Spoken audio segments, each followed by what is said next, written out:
Thangkachi na ili shung kam si thai Thangkachi da yewi ning panin Zat mamanda shur mamanda lay we karin I ringa paga ringa shido yewi mirin Thangkachi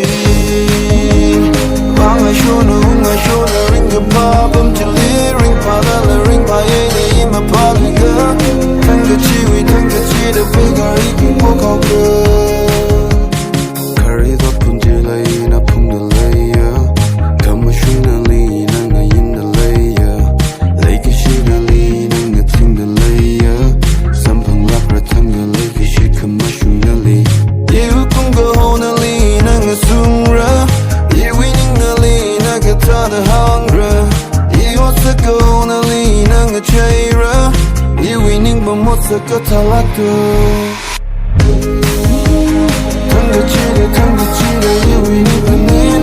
Zat mamanda shur mamanda lay we karin I ringa paga ringa shido yewi mirin Thangkachi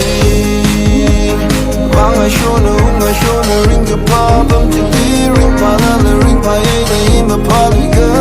Thangkachi da pega ipi po kau ke Thangkachi da yewi ning panin